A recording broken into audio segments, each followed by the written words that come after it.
কলকাতার জন্য বা বাংলার জন্য একটা দুঃখের দিন হতে পারে, কিন্তু কিরম দেখলেন আজকে খেলা? দেখো একদম একপেশে খেলা হয়েছে আজকে। আমার মনে হয় এই সিজনের সব থেকে জঘন্যতম ম্যাচ খেলেছে মোহনবাগান। মাঝমাঠ বলতে কিছু ছিল না, অ্যাটাকিং ছিল না, এত ডিফেন্সিভ।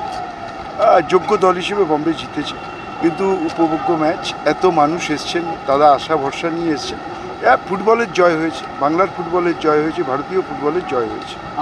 বেশ কটা গুরুত্বপূর্ণ ম্যাচ হলো, Durand cup final, ISL final, league winners শিল্ডের দিনধারক ম্যাচ খুব সুন্দর সুচারুভাবে সম্পূর্ণ হলো।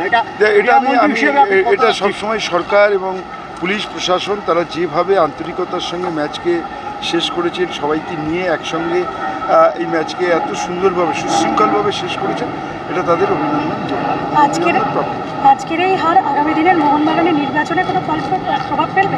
আচ্ছা, কোন আমি ফুটবল লাভার্স, আমি রাজ্যের ক্রীড়ামন্ত্রী, কোন ইলেকশন কি হবে সেটাতে আমার কি আছে, কে আসবে কে জিতবে, that is not my look out.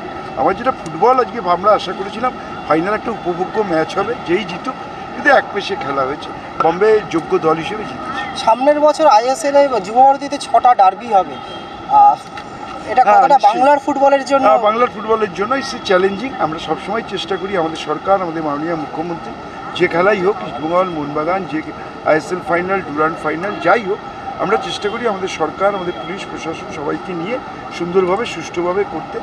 আজকে এতগুলো মানুষ এসছেন, প্রায় 70-75 হাজার মানুষ এসছেন, তারা সুষ্ঠুভাবে খেলা দেখেছেন, সুষ্ঠুভাবে বেরিয়ে গেছে, এটাই তো সাফল্য। মানে আপনি চাইছেন মেহমানানো এখানেই হোম ম্যাচ খেলুক? দেখুন, এটা তো ডিপেন্ড করবে আইএসএল কর্তৃপক্ষের উপরে, তারা কিভাবে কি করবেন। আমাদের মাঠ সবার জন্যই, যেই খেলতে চাইবেন সবাই খেলতে পারবে। Extra time.